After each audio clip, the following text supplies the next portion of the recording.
Kashmir might look peaceful, it isn't. Authorities here are fighting a long-running insurgency. Many Kashmiris and others say India's an occupier. Almost 50,000 have died in decades of violence. Even before this week's clampdown, authorities regularly shut down the mobile internet, as I found during a recent visit. The business is the online food delivery service. It's the first online food delivery startup in Kashmir. More than 40 times this year, Kashmir's mobile internet's been cut off or throttled back. Not great for sales of chicken wraps or spicy mutton curry. What do you do when the internet is off? Every time we have to call the customers, we call our database customers, we try to send them SMSs that we are, serviceable. Last time we made these pamphlets and we distributed in colleges and schools. It's going back to 1950s and working without internet, and it's like internet is a very important part of your life right now. Normally it's only the mobile internet that's cut off, not domestic broadband. So why don't you just use broadband? It's too expensive. Broadband is expensive than our 4G, and everyone can't afford a broadband connection at home. The measure's unpopular, and there are suspicions it's less about security than just stifling dissent. They are claiming that we are the largest democracy in the world, but this is not the democracy, because you can't suppress the voices of this dissent in the democratic system. I headed over to speak to Kashmir's police. Interestingly, their internet policy seems to be less about foiling militant operations, but more about preventing propaganda and rumour. We are here fighting a proxy war. We see a lot of content from our neighborhood coming here and actually trying to create a propaganda, which is absolutely not correct, and at times they lead to serious law and order problem.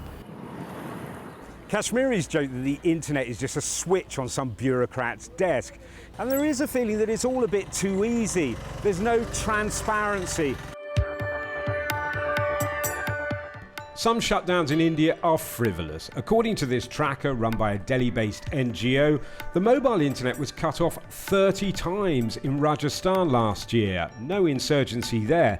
And at least 4 of those were to prevent cheating in police recruitment exams. Authorities say shutdowns are signed off by magistrates and audited. We have to take their word for it. The audits are secret. Our tracker is built around exposing the reality of internet, the quantum of internet shutdowns in India. I think what we demand from the government is transparency. There is no government published data on how many shutdowns have happened. But we also have to rely on media sources and citizen reportage. India is probably one of the strongest democracies to utilize this policy, and which is problematic. India cuts off the internet more than any other country. Okay, the population here is enormous, and much of the time India's internet has been pretty open. Select censorship, but without a China-style content firewall. That said, critics contend that countries are taking India's lead, cutting off comms in a crisis. By the way, they also say shutdowns actually increase violence. What you're doing, if anything, in curtailing access to the internet is disallowing people the ability to organize, again, peaceful demonstrations which are well within the confines of the law. It creates a disrupted communication environment which potentially induces more chaos, more violence. This week's clampdown has meant a complete communications blackout. Internet, phone, TV.